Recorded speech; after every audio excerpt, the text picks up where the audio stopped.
see roadkill, providing it wasn't you that hit it, you can take it home.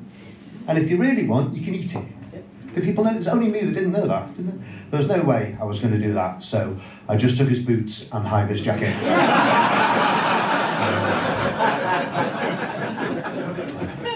So I'm a little tired, but I'm in a very good mood because this afternoon I think I can confide in you now. I entered a sex competition, and I did all right. In fact, no, I did better than all right.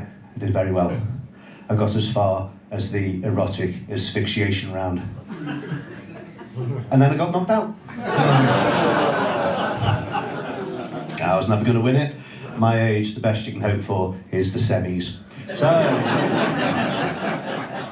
And if I look tired, it's because we have children and we're older parents. We've got these. And things. If you've got kids, you've got to hang around with other people who've got kids. We've got these neighbours. They're called Simon and Yaz.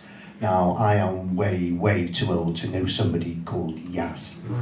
And Yaz is pregnant at the moment, and I don't know what to say to anybody under the age of 30. So I found myself saying, "So, Yaz, what do you want? A boy or a girl?" And she said, "Oh, we don't mind.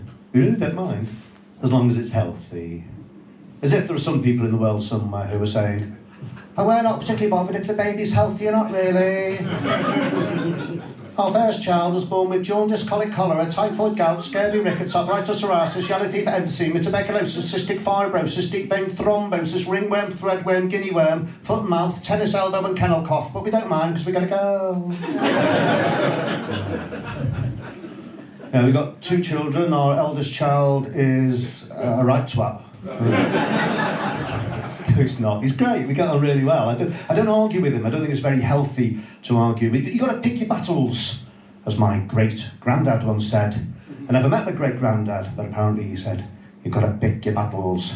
And then 3 days later, he was shot for cowardice. And at my son's school, they're not allowed to bring nuts in because there's one person who's got a nut allergy.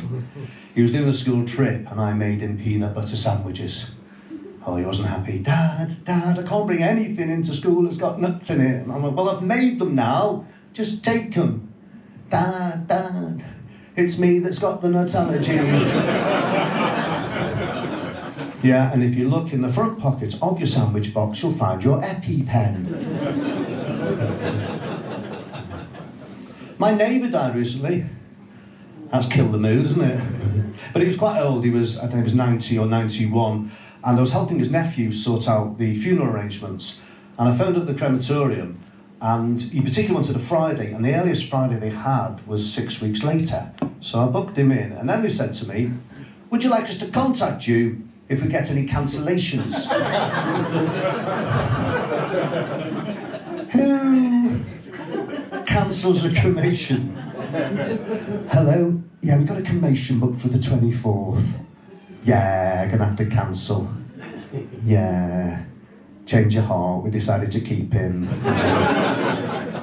Chest freezer. Well, another scenario. We got a cremation booked for the 24th, gonna have to cancel. Yeah, looks like we jumped the gun a little bit. Well, you were looking very pale, Grandad." During lockdown, I worked as a special needs teacher, and there was this one lad I looked after who had quite complex special needs. He had level 3 autism, he used to wear noise-cancelling headphones, and quite often he'd have these episodes. And I'd take him out for the day, and when I did, I'd take our dog with him, and our dog had this great therapeutic effect on him when he'd have his episode and would nuzzle him and paw him and calm him right down. And so one day, I took him to the Marble Arch Mound. Now, I don't know if anyone visited this. If you don't know what it is, Marble Arch Mound was an artificial hill built in the corner of Hyde Park by Marble Arch. It was a bit controversial. Some people said, because it cost £6 million to build, that it was a bit of a waste of money. Other people said it was a criminally obscene waste of money. And to get up the Marble Arch Mound, you have to go through those rectangular metal detectors like they have at airports. Now, not really sure why. I think as terrorist targets go, the Marble Arch Mound is probably on a par with Kingston Kitten Sanctuary. And they said I couldn't go up with the dog. And I explained that he was a therapy dog, and they said, "Oh no, he doesn't have a harness." I explained he didn't need a harness, so I showed him the card. that's the card there, that shows a proper therapy dog, and it actually does, upside down, it does say on it that access is required by law, and they still wouldn't let us on. So we called the supervisor over. Now I'd anticipated this, so it's only a copy, but I had a certificate which shows that he is a proper assistance dog, but he's got level 2 assistance dog training, and they still wouldn't let us on. Now, I've gone to a lot of trouble to forge these documents. So I was rather miffed. In fact, I'd even go so far as to say I was quite niggled. So I wrote a strongly worded email, and as a result of my lies and deceit, the staff were retrained.